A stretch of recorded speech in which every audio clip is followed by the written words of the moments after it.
Franz Fanon. He was a psychiatrist and a psychologist, and he was born in 1925 in Martinique, in the French West Indies, under French colonial rule. Okay, and he died in 1961.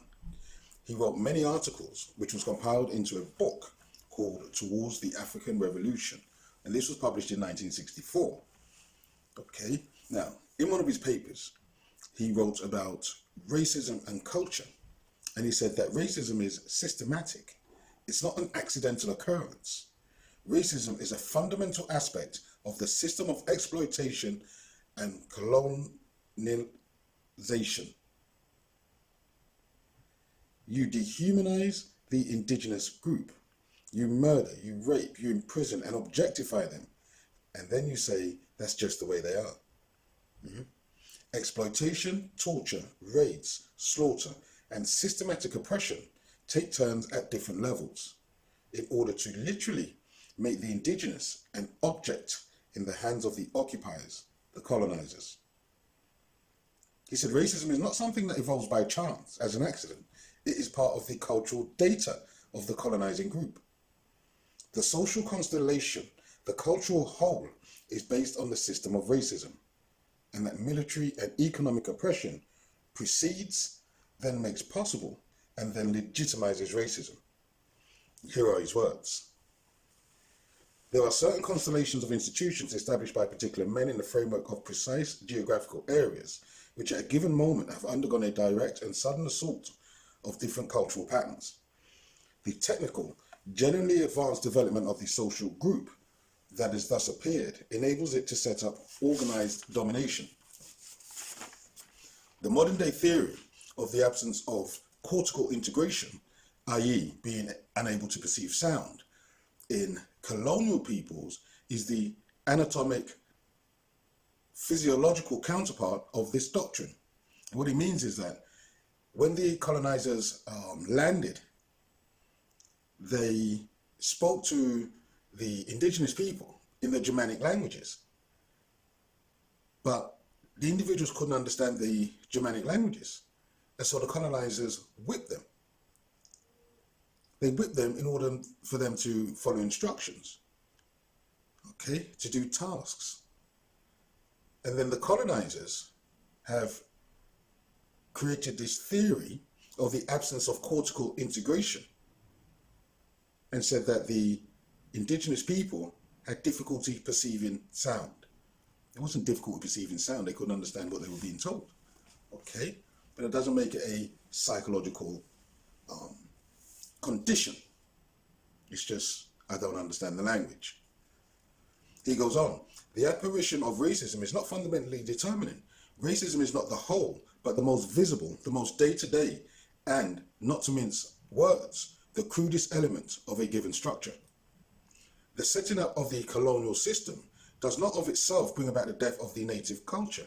Historic observation reveals, on the contrary, that the aim sought is rather a continued agony than a total disappearance of the pre-existing culture. This culture, once living and open to the future, becomes closed, fixed in the colonial status, and is caught up in the yoke of oppression. Both present and mummified, it testifies against its members.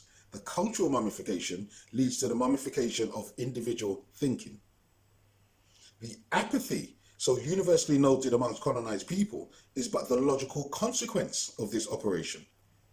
Thus we witness the setting up of archaic, inert institutions functioning under the oppressor's supervision.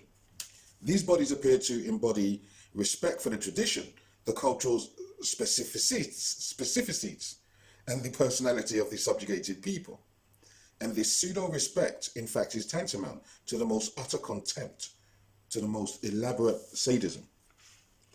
The constantly affirmed concern with respecting the culture of the native populations does not signify taking into consideration the values borne by the culture, incarnated by men. Rather, this behavior betrays a determination to objectify, to confine, to imprison, to harden.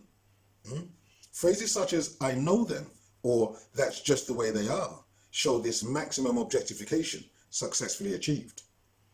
This is an initial phase. The occupant establishes his domination, massively affirms his superiority, The social group, militarily and economically subjugated, is dehumanized in accordance with their many-dimensional model.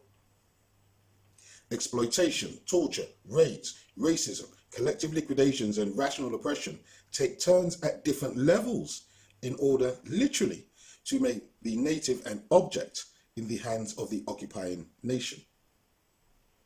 And the object man, without means of existing, without a reason for being, is broken in the very depth of his substance, his soul. The desire to live, to continue, becomes more and more indecisive, more and more phantom-like, and it is at this stage the well-known guilt complex appears. Vulgar racism, in its biological form, corresponds to the period of crude exploitation of man's arms and legs.